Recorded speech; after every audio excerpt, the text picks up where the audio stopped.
Well, a very good evening to you. We are live. This show is called Cracking the Podcast Code. And I think you know from my channel by now that my aim is to find out how independent podcasters can actually achieve hit shows online. That is my goal. That's what I'm trying to find out. And in this new series, what I'm doing is I'm interviewing people who are doing at least one thing that has really stood out, that they're doing exceptionally well, that I just want to learn how they're doing it so that we can all learn from them. It could be content, it could be social media, it could be getting guests, absolutely anything. But one specific thing that I want to focus on. Now, did you know that most podcasters give up after 8 to 10 episodes? It is very easy to think that it won't happen to me. Well, just like in business, your chances of success are small. And most businesses, as we know, fail. The majority of people watching this will probably quit their podcast too. But just like business, it doesn't have to be this way. And there are people out there who've shown that you can keep going and you can keep enjoying podcasting and find new challenges and opportunities. One such person is Mike Winter, who sadly, we can't get him on video tonight, but we can get his logo on the screen. So just imagine that Mike Winter, who has a comedy, political, topical show, looks just like that. A microphone with a tongue hanging out. And a very good evening to you, Mike. Hopefully we can hear you there. Good evening, Richard. How are you? I am very well indeed. I'm going to ask you the first question then. Why do you think you didn't Podfade? I've always been a very imaginative person who needed a creative outlet. So first it was public access television here in the States. Then that moved into podcasting. So I'm a type of person that needs to be creative and do creative things.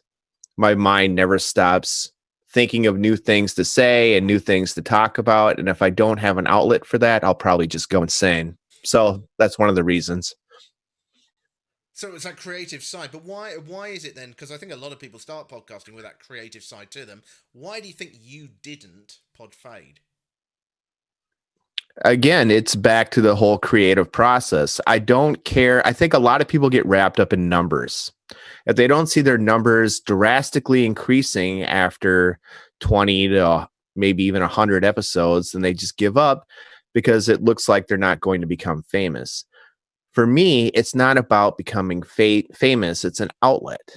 It's not about making money, really, because you can't make a lot of money doing this. You can make some, and I have, but it's about having a voice and being able to share that voice with whomever.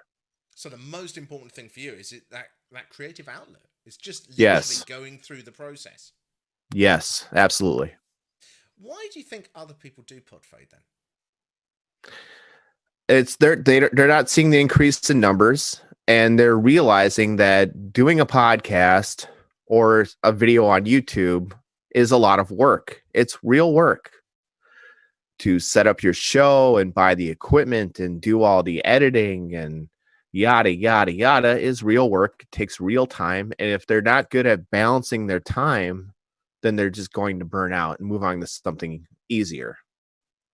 Do you think a lot of people maybe set too high expectations? I mean, it was interesting because I've spoken to you before and you've talked about the fact that you started with very different aims and goals and perhaps how you've ended up with now. Yeah, I think so. I'd agree with that. It's yeah, I guess I'm not really sure. I mean, but when you started, I mean, did you start with that kind of whole idea of having a big business? A lot of people start a podcast and they kind of have this idea of that I'm going to get thousands of people who are going to follow me. I'm going to become an influencer. I'm going to be do this and doing this. And then, you start to get more into the realistic, real world of it and start to enjoy the process more for what it is.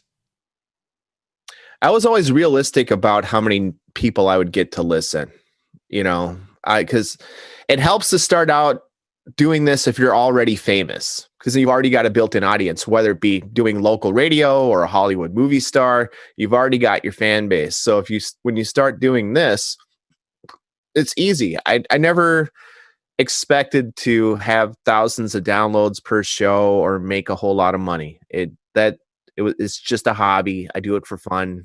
And I think more people need to realize that that's what it is. Mm.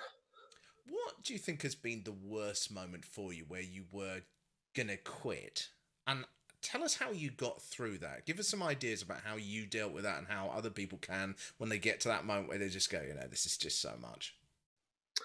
For me, when I was going through my divorce, I didn't have a lot of time for podcasting. I wasn't in the right headspace for it. I didn't feel like being funny anymore. It kind of died a little bit inside me. But after a couple of months of dealing and grieving that loss, I felt like I found my voice again, and it became therapeutic to do the podcast and get things off my chest. So how do you think that can apply to other podcasters as well when they get into that point of, I'm not sure I can put in the time, because hopefully they're not going through the same situation that you did. How do you think you can apply the lessons that you learned to other people? They got to have a love for it. You've got to love it. It's got to be almost something that you were born to do. There were people that were born to entertain and do shows like this, like yourself, me, and many, many, many others. But there are some people that were never cut out for this. They fantasized that they would be good enough. And then when reality hits and they realize, maybe this isn't the right fit for me. Maybe, it's just better they stop. Mm-hmm. But what about for those that do have some potential? And I mean, in a way, as you say, some people can carry on, even if you've got, 5 mates that might be actually listening to your family who are listening to it, you can carry on, can't you? And still enjoy yourself. But, a lot of people, I think, hit that bit at sort of 8-10 episodes where they go, this is a lot more work than I thought. I thought I'd just sit down, press record on the microphone and stop it, and it's all sorted. And then they realize there is more work. So, I mean, how do you think these people can get through it? What can they learn from you about that persistence? Because you have kept going for years. Ask people what they like about your show that that listen all the time, and ask them for feedback. Talking with people that listen to you and seem to really enjoy what you're doing does provide a spark. So I'd suggest doing that. I think it's useful as well to get the feedback from them as well in terms of, for me personally, I like to get some kind of response because it makes you feel like someone actually values what you're doing. If you feel like you're just doing something purely into the ether with no response at all, even if it's a criticism, I think it's quite hard to carry on, isn't it? It's nice to get a bit of feedback in some way. Yeah, I've always enjoyed the criticisms. That just spurs me on. You can't take anything too hard when you're on and you're looking at your reviews on Apple Podcasts or Spotify or whatever, and you get some negative ones in there. You can't take it too hard. You don't know these people from Adam.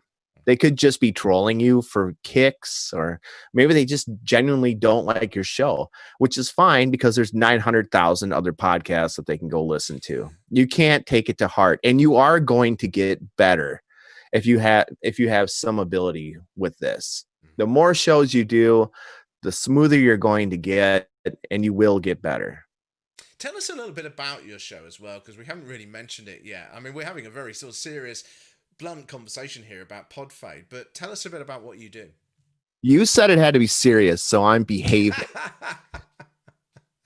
Sorry, my fault.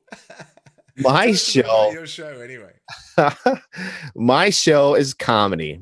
It's slice of life, current event type speak, like watching a late night talk show like Stephen Colbert or Conan or whatever, or Stern. I guess Howard Stern would be my hero. He's somebody that got me into broadcasting, and I'd say my show is a bit of it's a poor man's Howard Stern show, is what it is. I'm not afraid to talk about anything, and I'll switch subjects every other minute, as you well know, and get into something completely different. There's rarely where I have it all listed out of here's what I'm going to talk about, and that's the show. I don't like to script it. It's a lot of improv. I do impersonations. I do phony phone calls. I have on strange guests, but it's always about having fun. I guess except for lately here in the States, we've had a bit of You've had plenty of content trouble. to deal with, haven't you? Yeah, I've almost like stopped watching American news and I started watching the BBC for news now because I can't take all the opinions Oh, from you'll find CNN and Fox. plenty around on that one. But in a way, I mean, that's also, as we just said, is one of the reasons that in a way it's quite nice to be in a niche like yours, isn't it? Because you can actually start to get people to engage with those kinds of comments rather than just talking out there into the ether. It's interesting to actually get that reaction, isn't it? Yeah, it's fun. I've been stopped by some coworkers that listen to my show, and um, they bring up certain things that I talked about and want to discuss it off air with me, and that's always fun too. Yeah. But sometimes I'm a little jealous of niche shows like yours, where you have the same subject and you're getting deeper and deeper and deeper into it. With me, it's always a bit of a mad scramble to decide what I'm going to talk about based on the news every week. But with you, I mean, you're dedicated to this one subject, and I don't know, does that make it easier for you each week? I think it's interesting for me, in terms of avoiding Podfade again, because it's something that I'm personally passionate about and I want to find the answer to. So when I started, I think like every podcaster, when you first start, you get zero reaction at all. And you're putting in all this time and all this effort, and it's going absolutely nowhere, and you're getting no response. No one's following you on Twitter. No one's listening to your podcast. But because I was doing a show that I genuinely wanted to know the answers to myself, that motivated me. So in a way, all I was actually doing, I seem to remember talking to you about this a long time ago, is that I was effectively just journaling what I was doing, and that made it something that allowed me to just carry on. Because it's a bit like some people do kind of weight loss, YouTube and podcasts and stuff like this. And I think they start off at times just putting it out there to kind of hold themselves to account so that they lose the weight themselves. And the fact that they then get 10,000 followers following them after that is actually just a bonus that helps them along. So for me, I think this was a crucial thing for me on this particular series compared to the other 5 shows that I did before. But for you, you had a very different experience of what made you avoid Podfade, which was the sheer creativity of it.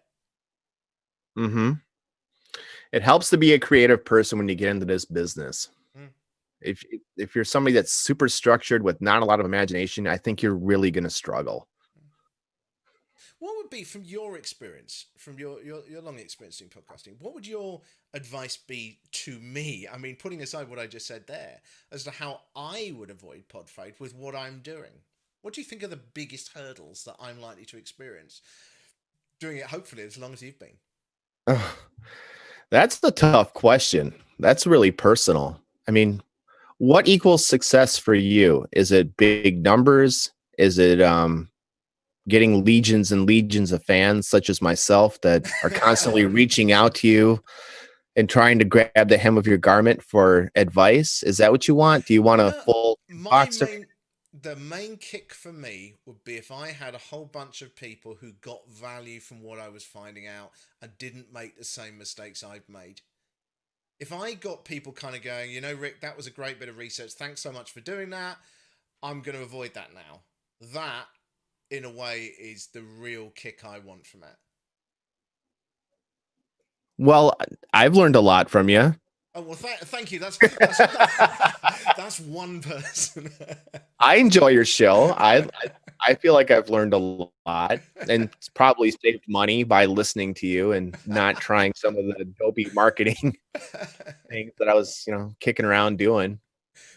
But do you think that's it then? I mean, what I'm getting from what you're saying there is that it is about knowing what your clear goals are. With me, I know that I need to get that reaction from people to feel that sense of value. So yeah, I guess so. I guess that's what works. Yeah. Well, have you any other thoughts? Because we're literally making this a very quick, short show. So any other thoughts about how people can avoid Podfade from your experience? Just keep getting the feedback. If you feel like you're getting overwhelmed, I'll take a page out of your book and say that they need to have it all structured. They need to balance their time so they're not doing a show that takes an hour and then procrastinating and editing their show on the last day before it's supposed to drop, where they're in front of the computer for hours and hours and hours on end.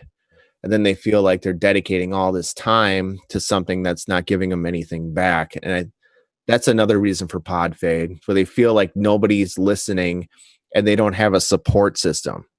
I see that on these Facebook groups all the time with podcasters in it, indie podcasters, complaining that they don't have the support. Is that a millennial thing that they need so much damn support? You and I are Gen X, Richard. So we're we all invented. pure and twisted. We are, and that's fine. We grew up in a different generation. I don't know why the millennials need so much hand holding. There's one thing I would add to that, actually, is that I think one thing I see a lot on Twitter and on social media as well is people kind of going, oh, please follow me. And it's like, well, why?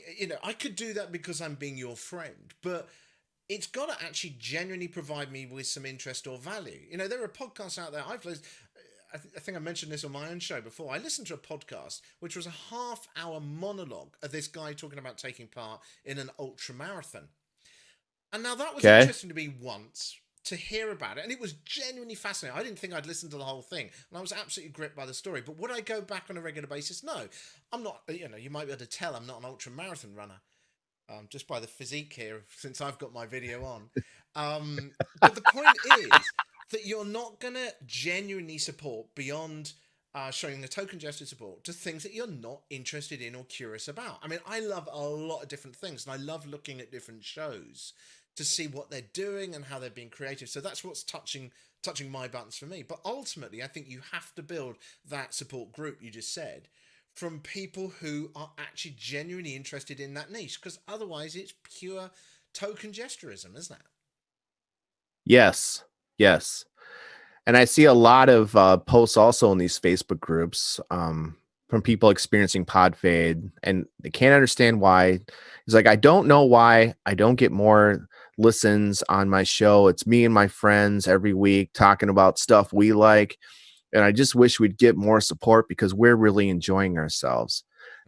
It's the second part of that that's important. We're really enjoying ourselves. That's what it's about. You don't need the big numbers. You and your friends are spending quality time together, bonding and having fun. That's what it's about. It's the main for message. Me, anyway. Have fun. Mike, where do people Have find fun. you? They find me everywhere. I'm like COVID-19. I'm on like every social media. A nightmare. Yes.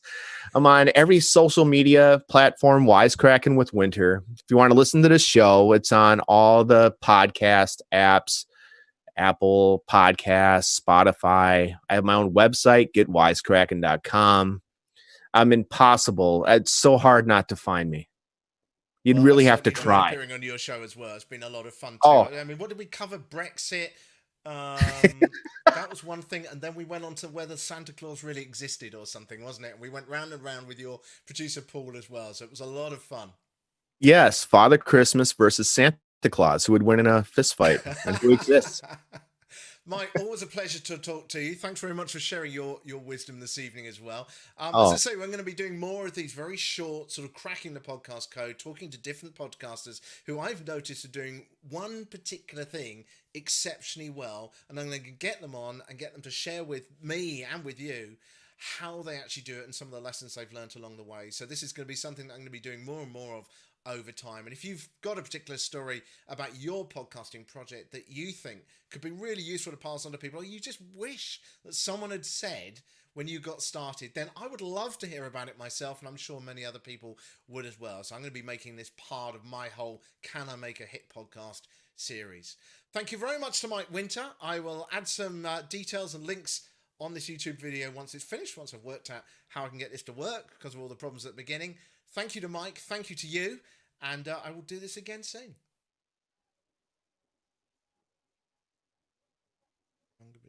Good. That should be it.